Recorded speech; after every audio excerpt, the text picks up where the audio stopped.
welcome to another episode of my channel. Today is going to be a review of the SRPK17, the reissue of the first Seiko 5 Sports, which dates back to the year 1968.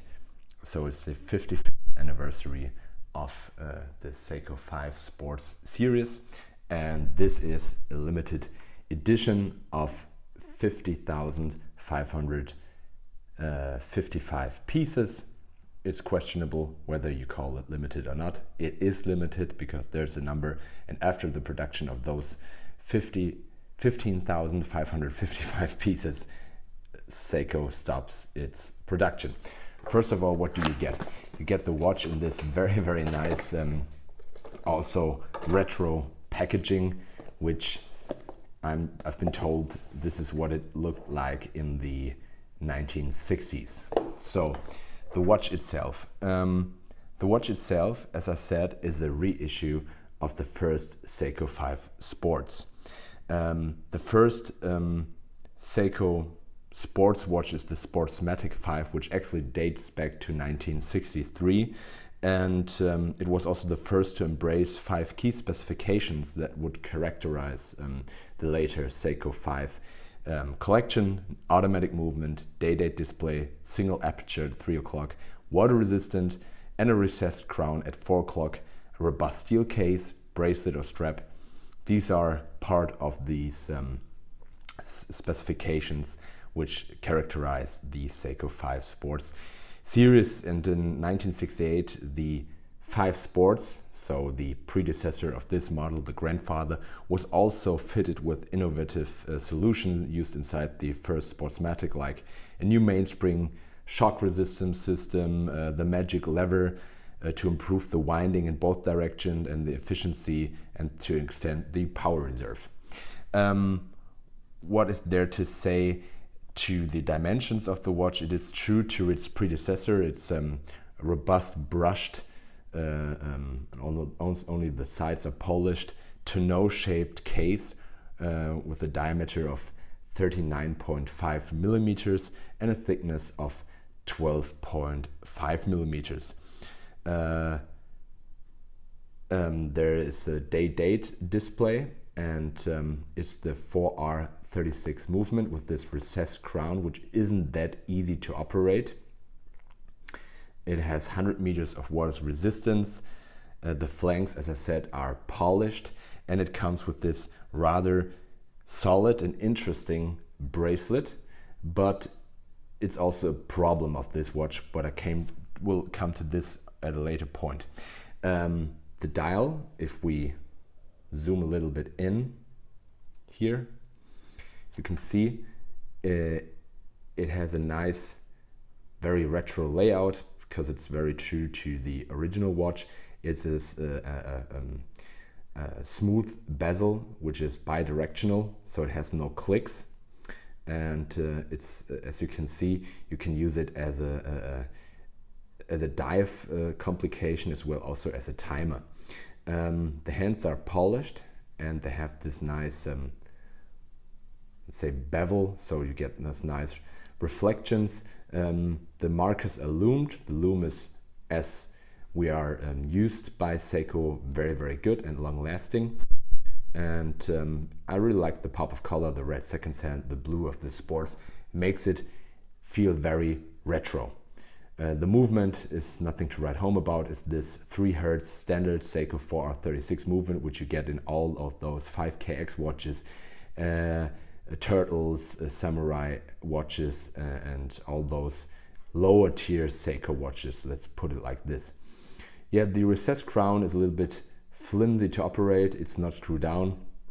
It's not a diver, but it has 100 meters of water resistance, which is just fine.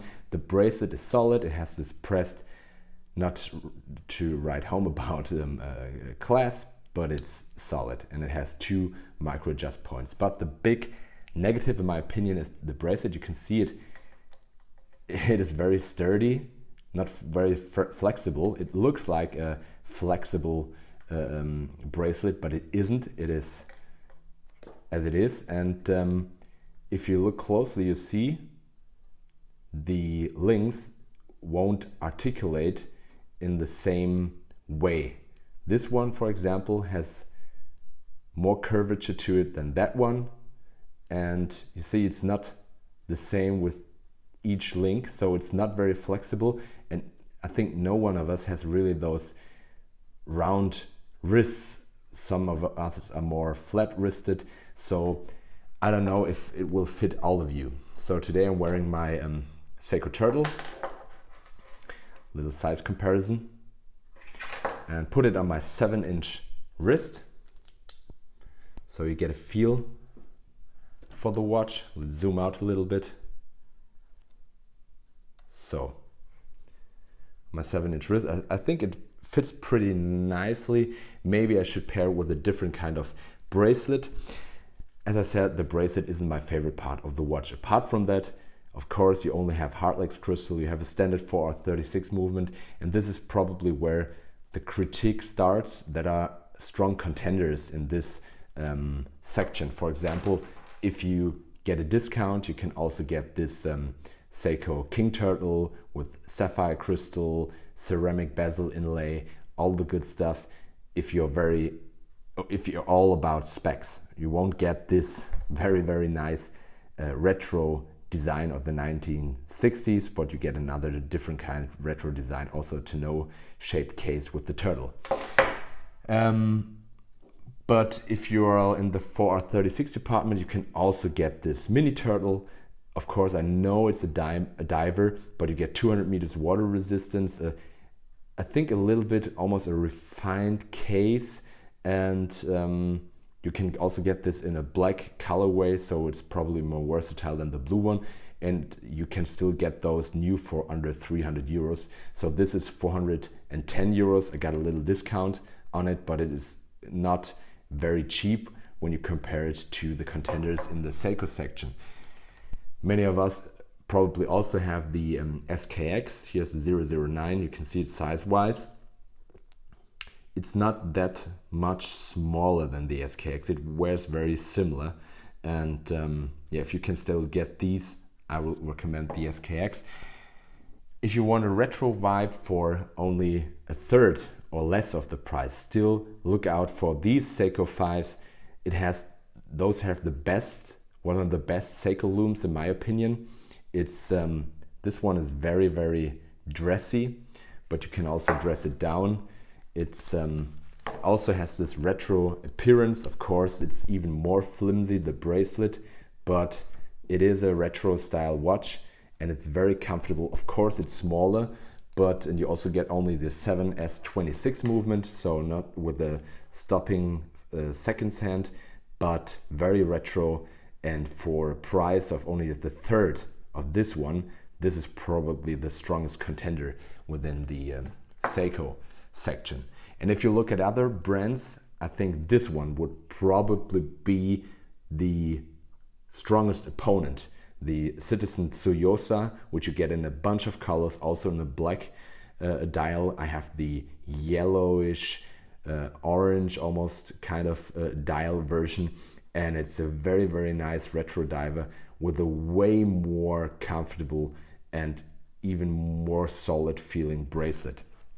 If you compare these, and if you are not a watch guy, if you put it in the hands of, let's say, your friend, your wife, or whoever, and you compare those, this one really oozes quality. It has a sapphire crystal. It has even more interesting and nice case finishing, and the bracelet. I mean, those are different styles of bracelet, I get that, but even the clasp, even though this is also somehow pressed, it looks more substantial and the watch feels more substantial. And for 279 or 299 euros whatsoever, you can get deals on this for as low as 220, 230 euros. It's almost half of the price of this one. So this would be my recommendation if you're looking for alternatives. Get the Citizen Tsuyosa and you get a better spec watch. So keeping it or not, I'm not sure. I haven't worn it, and somehow I think I almost just was a victim of the hype. I have to think about whether to keep it or not. Maybe you leave some comments in the comment section to let me know what you think. Should I keep it or should I sell it? Another wrist shot at the end of the video. Thank you very much for watching, and if you haven't subscribed yet, please subscribe to my channel and see you in the next one. Thank you.